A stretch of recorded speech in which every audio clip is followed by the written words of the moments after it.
Welcome to another episode of the Reboot Chronicles, a no-holds-barred forum with global leaders, authors, entrepreneurs, and CEOs about how organizations stay focused on growth and innovation in unprecedented times. I'm your host, Dean Tobias, coming to you live from Reviv's North American headquarters in Chicago, and we would like to thank you for joining us from around the globe today. Cybersecurity is a mess that will continue to impact all of us in the hyper-connected world that we live in, and it's estimated to cost the global economy about $20 trillion by 26.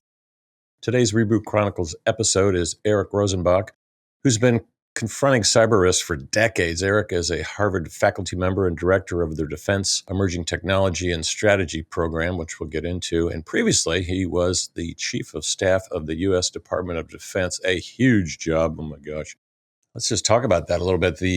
With a $840 billion budget today, the DoD is the largest government organization, leading the Army, Navy, Marines, Air Force, Space Force, Coast Guard, and National Guard forces, of course, with 3.4 million people working in 4,800 locations in 160 countries. The DoD is the largest employer in the U.S. Take that, Walmart. A strategic innovator. The reason I like him, Eric also started the Pentagon's Defense Innovation Unit, had some fits and starts, and he is author of several books, including Confronting Cyber Risk. Eric, good to see you. Dean, hello. Thank you so much for having me.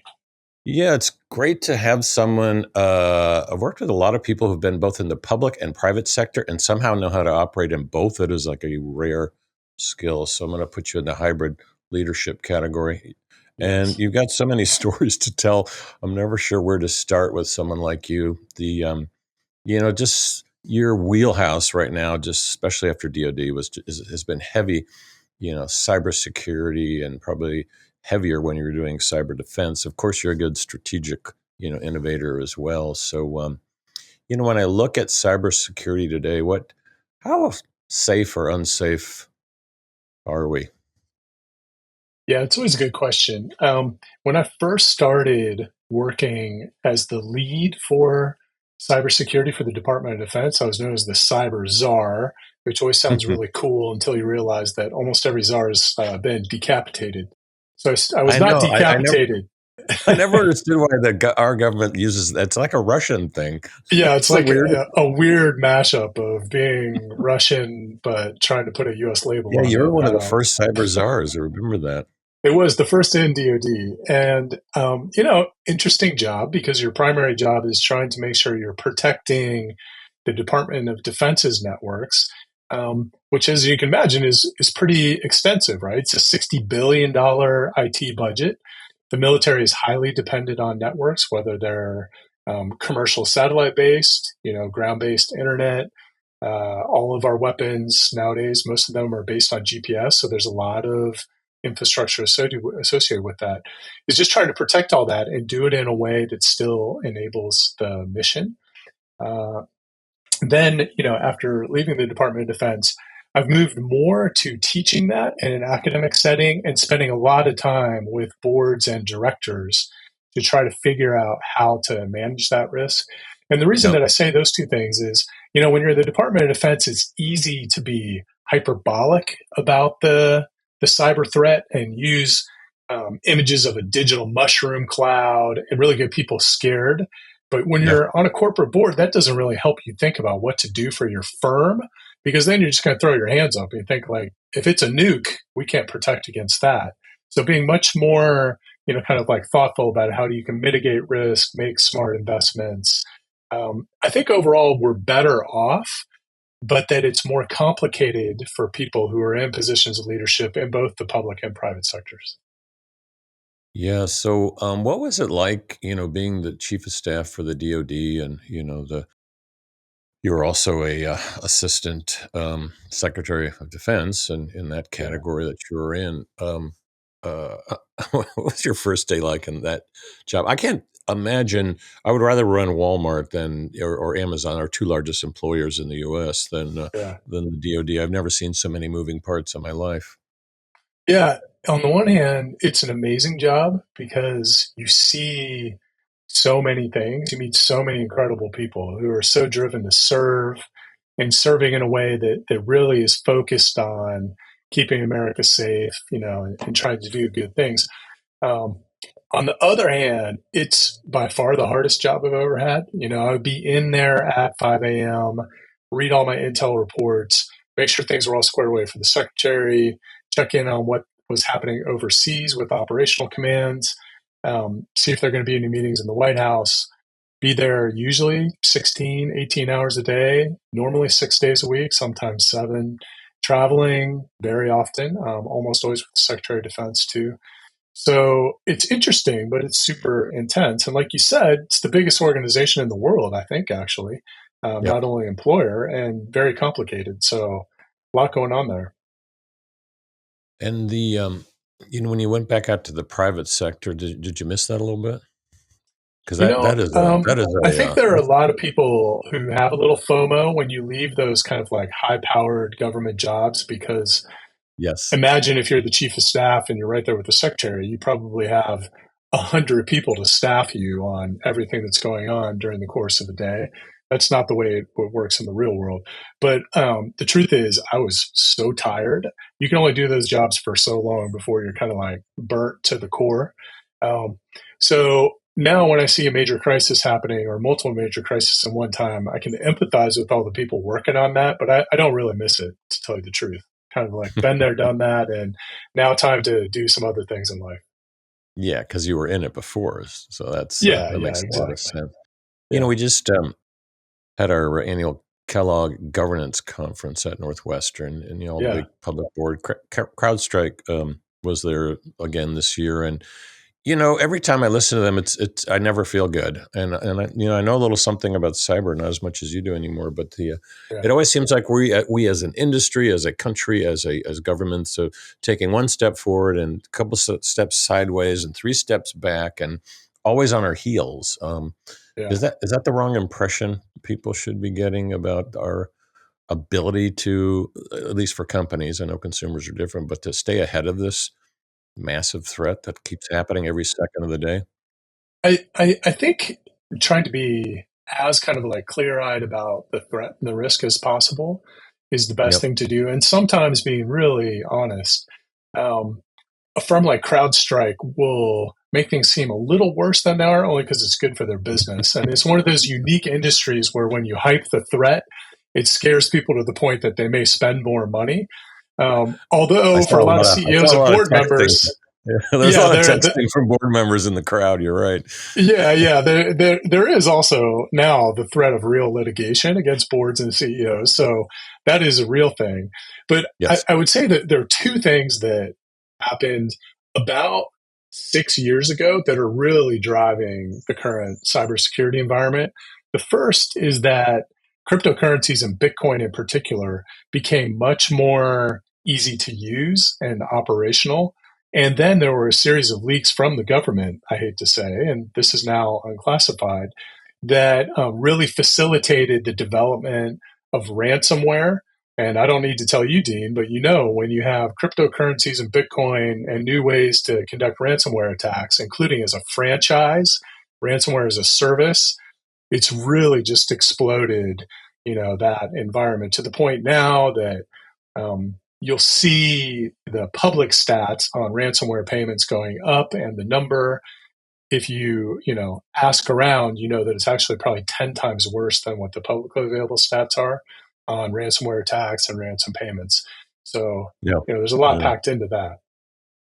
Yeah. So we have software as a service. Now we have ransom as a service. So it's getting Right. easier for easier for these people to make threats to companies or individuals. And It's so crazy. Yeah. many Yeah. companies choose to pay them off quietly Yes. versus Yeah. fighting it because they've got control of their networks. And you don't see that going away. Um, I don't, unless there would be a change in the law and a change in regulation. And, Yeah. I'm at the School of Public Policy teaching about cyber risk and market failure, so to speak. And this is one of those clear examples where you can teach students about market failure. Because when, for example, a firm decides to pay the $20 million ransom, in part because they have a cyber risk insurance policy that will cover most of it, rather than try to invest in better cybersecurity, be more resilient. You see without, being a PhD in economics, how that's going to further fuel the ransomware market, because these organized crime organizations are like, this is easy pickings. We get $1 million, $20 million ransom, insurance pays it, never shows up. And this is Right. really pretty sophisticated. There are law firms in DC now that will do MOUs with the organized crime groups so that there is a non-disclosure agreement, a lot that rolls into this that I'm not sure the public really appreciates. It's turned into a sub-industry ecosystem. Yeah, exactly. So as much as you hear about this and companies, well, like even your university gets hacked probably 100 times a day, Yeah, attempts anyway, yeah, thousands, or major corporations like a Unilever or someone. What yeah. I never hear about, our FAA system getting taken down or the financial stock markets getting taken down. Mhm. Why can't we have what they have? They seem to not get affected too much. Why can't you scale something more robust for the average company out there? Well, I think there are two It's a different ways to look at it. hard question, I know. For the FAA, keep in mind that's pretty important infrastructure and systems, so-called critical infrastructure for the government. And so you have someone like the National Security Agency, NSA, or Cyber Command that are out in what we call red space, which may be in Chinese networks, Russian networks, Right. organized crime networks, trying to find the bad guys before they take it down. Also, these organized crime groups, they're not really looking to take down the FAA because they can't make money and they know it's going to result in a very serious government response against them. With the big banks, I think they invest so much money because they're afraid of both reputational and litigation risk, that they just invest a lot, are very buckled down. But in the US right now, it's kind of like these middle sized firms where they don't have $1 billion a year to invest in their cybersecurity infrastructure or services, Exactly. Right. and they don't have the expertise. And so they get caught. And that's where most often, if they get locked up by ransomware, they're just going to pay it off. I think for me, the saddest things are when you see cities getting hit by ransomware, or now a lot of hospitals. They don't have Cybercom protecting them. And in the case of the hospitals, they don't have big money too. And that has a real impact on real humans in a way that, hurts them. So I think that's the thing that bothers me the most. Are you more worried about the dark web of let's just call them entrepreneurial, motivated for money people, or more state sponsored cyber Yeah. terrorism? The truth is, I'm most worried about the nexus of those two things. Ah, So here's an example. In the dark web, what I'm most worried about is not like the fat guy on the couch in his basement in Belarus, so to or speak, that, right? but it's the guys who are working for the Russian intelligence services during the day.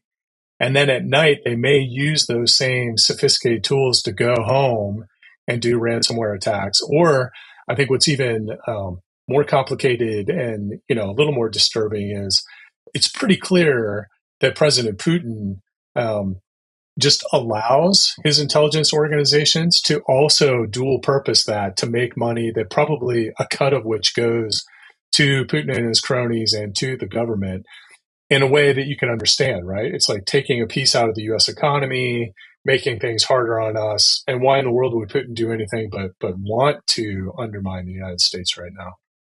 So this is a new category: state-sponsored gig economy dark web. I'll write that Yeah, down. exactly. I'll come up Exactly. with a government acronym for you. Right. One Yeah. one of Yeah. the things I love you did is you started this Defense Innovation Unit. I think I got the name right. Yep. When That's you're right. at the DoD, because Yeah. government isn't the best innovator in the world. Yeah. Tell us how that got going and Yeah. what kind of impact. Yeah. So I was chief of staff with the Secretary of Defense, Ash Carter, and this guy, um, PhD in physics, had been a Rhodes Scholar, one of He's the very youngest brilliant. tenured Yeah. professors, ever at Harvard. But he'd also spent a lot of time in the Department of Defense and knew just how sclerotic it was. And the concern was that we wouldn't be able to innovate on the pace we needed to keep up with the Chinese, who are investing a lot in the People's Liberation Army, or other threats around.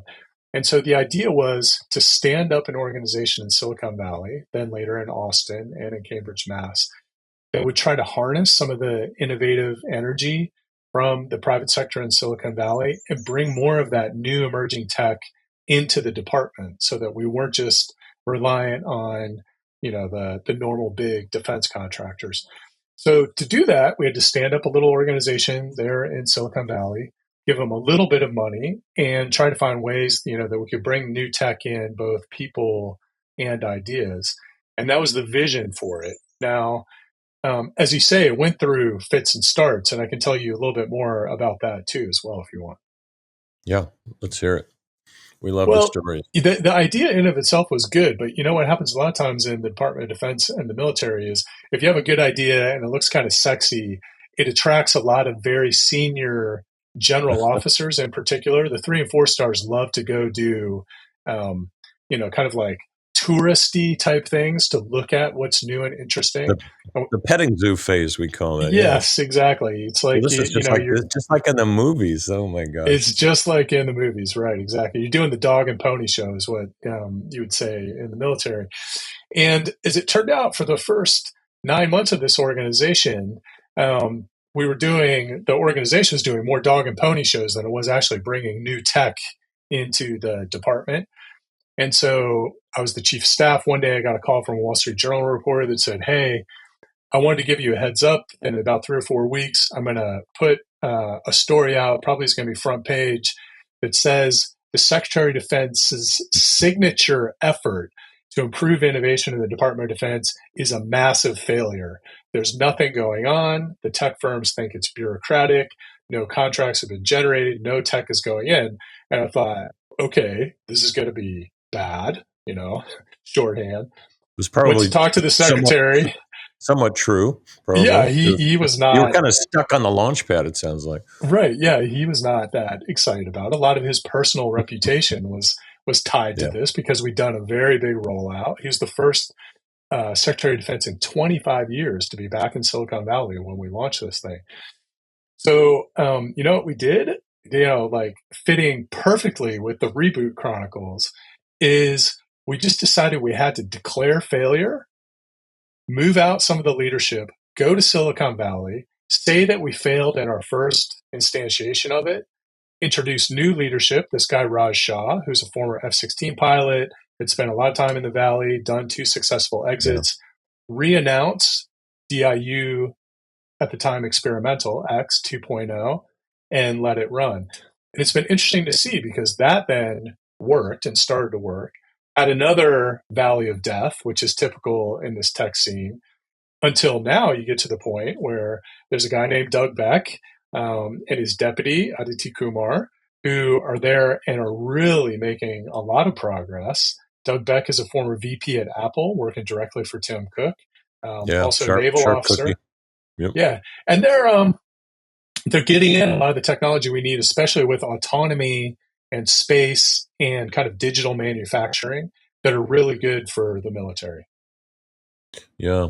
Staying on that theme, rebooting the government, the DoD itself, I said 840 billion, but the government, trillions, right? It's like, I don't think we've had a good reboot in the government, at least the Department of Defense since Reagan, really. It's pretty much the structure, except for some of the things you did, has kind of stayed in place where all our enemies are just getting more savvy and agile, and maybe scrappy might be a word for some of them, but what if you were still there? What do you think you would do, just in a non-classified way here? Yeah. There are 2 things, both of which in the government space in DC would be a little bit controversial and probably are unrealistic. But here we are dreaming big dreams. Sure. I think the first is that the Department of Defense is really micromanaged by Congress, and Congress, both parties. This is no partisan statement. Is pretty dysfunctional right now, I think is fair to say. So imagine if your budget cycle is never really clear to you in the department because you don't know when the appropriation is going to come through, and you're trying to do R&D programs without knowing what the funding pipeline is going to look like and how reliable it is. And when you get your money and you get your budget, Congress is going to give you 1,100 words of text in 8-point font that tells you exactly how you're supposed to spend that money. This is true.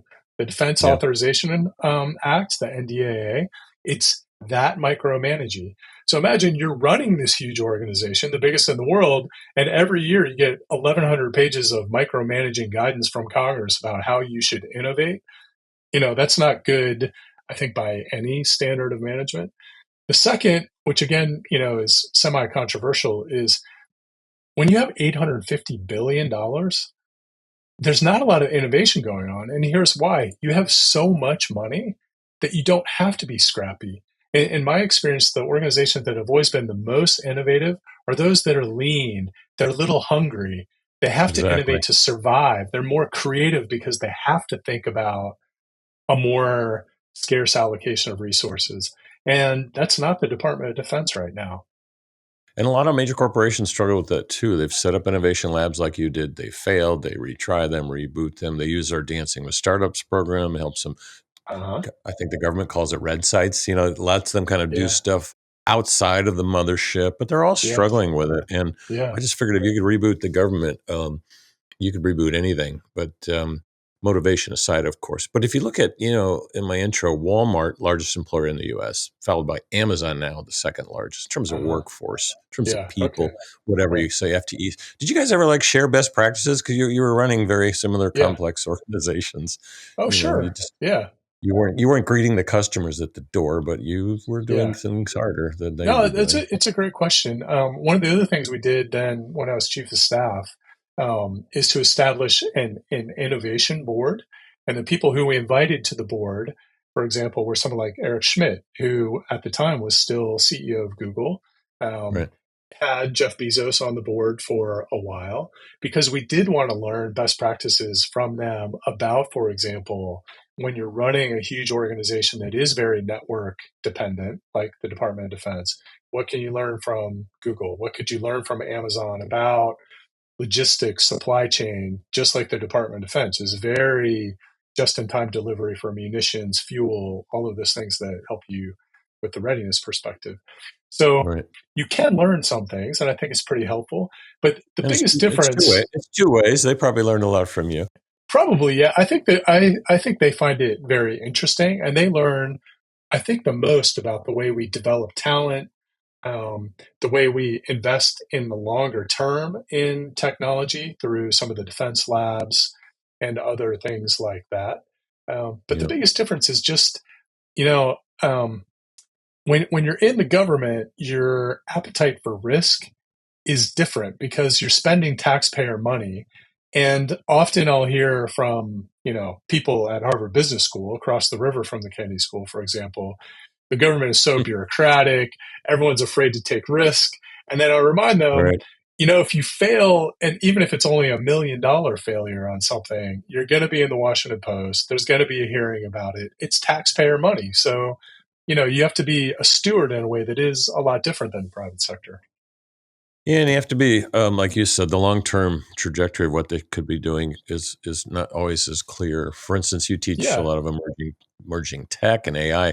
What specifically are you telling people about that now? Leaders, when you're coaching these leaders, how are you? Everyone has a different shtick about what to do with AI. What are you telling them? I see there are three different areas where I see AI developing from three perspectives I think are interesting. One is in academia, where you see, a lot of the students, some of the professors excited that GPT may be able to write their paper for them. And I would say, I think there's pretty mixed results on that. I'm not sure the students who use GPT or AI do as well as what they may think. And they're definitely— I call it the regurgitation phase. That's all. Yeah, exactly. And to me, it's also super easy to pick up because it's like a robot, right? When you read it, it's so clean. It's clear that it's not a human who wrote it. It is a robot. But they're not learning, right? The second is in the private sector where, in the work I do on boards or consulting on cyber risk, I see a lot of senior leaders in the private sector trying to figure out how to evolve their business and reboot, maybe to leverage some of the power of AI. But, when it comes down to it, both when you think about some of the risk aspects of the data it's being trained on and what you have to do to open your network to take advantage of a lot of the LLM technology, it may not be worth it when you look at what the real benefit is, I think right now that's not as clear to a lot of firms. The areas where it Agree. works, I think all your listeners know, but I'm not Right. sure that it's personally, I think maybe overhyped. The third, which to me is the one I spend more time on thinking on, is in the security sector. If you're in the Department of Defense, you're looking at what's happening, for example, in Ukraine with the advancement in drone technology, both semi-autonomous going to fully autonomous. That can make you a little nervous if you think potentially about a conflict with China and whether or not you as a leader would be comfortable with a fully autonomous lethal weapon that you would launch and hope that it made the right decision on which Chinese vessels to attack. Think about all the things that could go wrong with that. Think about how it could help potentially deter some actions, but I think there's a lot to consider, in each of those three areas when it comes to AI. Yeah, that brings a whole new meaning to war games. No kidding. Yeah, exactly. Yeah. That's And think that's about that just a little bit more. The way these lethal autonomous weapon systems work is they're trained on data to allow them to make, hopefully the perfect decision about what to strike, who to strike. But most of those scenarios have never occurred before in the places where we would use them most often. So that training data is not widely available. And I sometimes like to make the analogy of Tesla and a driverless car, and just think about how many years Elon Musk and Tesla have been working on perfecting that with so much data and still not getting that down. And then you think we're going to have something that is flying or underwater and has the capability to take people's lives. And there's not been nearly as much, opportunity to hone those. I think there's, some risk there. you've taken a lot of risks. Speaking of that, your journey's been very much a hybrid, which we love on the program. What's it been like for you? Going back, and was there some failures along the way, or was everything perfect? Yeah.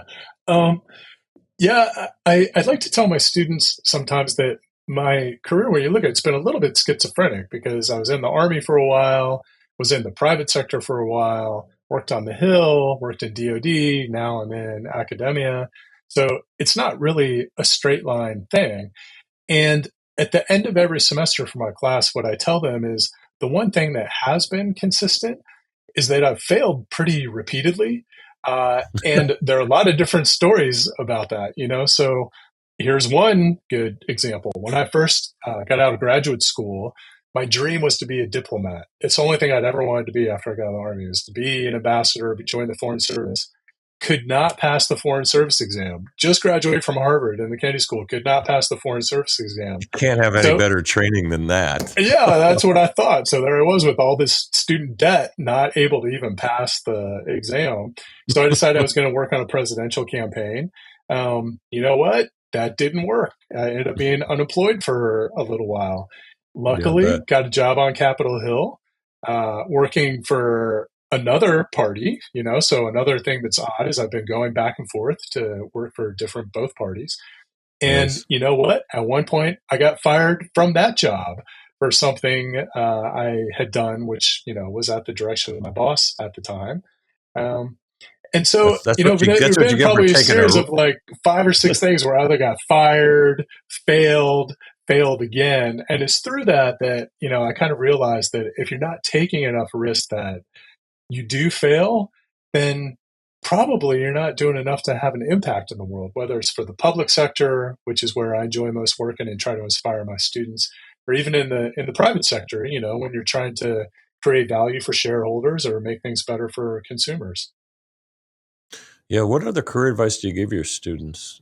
Most are Yeah. probably going public sector, but do you kind of steer some, say, hey, you really might want to consider the private sector or startups or Yeah. international or this or that? You know, um, for the Kennedy School, which used to be called the Kennedy School of Government, it's been very interesting, even over the past 6 years, to see how many students now are thinking about hybrid careers where they would like to work in government or the nonprofit sector, but they realize that there's a lot that they can take from the private sector too in terms of skills, and they kind of look for that as a way to go in and out.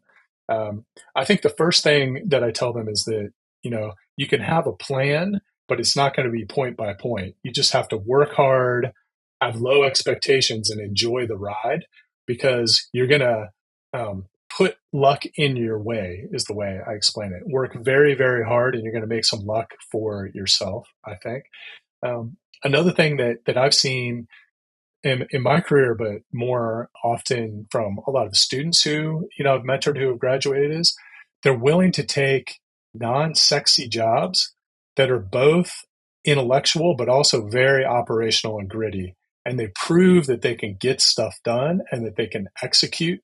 And then they're not just an ideas person. They know how to put strategy with execution. You know, the old saying where strategy without execution is hallucination. That's one of my mantras too, right? It's like good idea is good. Better idea is someone has the good idea but can like make it happen and execute. Great advice. By the way, those are the ones that I will hire. So good coaching. There you go. And nowadays, if you're a Harvard grad, it's not always a good thing in people's book. And if you're a Harvard grad who can't execute on stuff, they're even less likely to hire you. So yeah, exactly. Thanks, Eric. Really appreciate you being on today. Thank you, Dean. Yeah, I appreciate being on. I appreciate everything you do to try to help people learn and think, and all the different ways that you do that too. Absolutely. Let's keep doing it. You've been listening to Eric Rosenbach with Harvard. This is Dean Tobias with the Reboot Chronicles. I want to thank you for joining us today. We'll see you soon.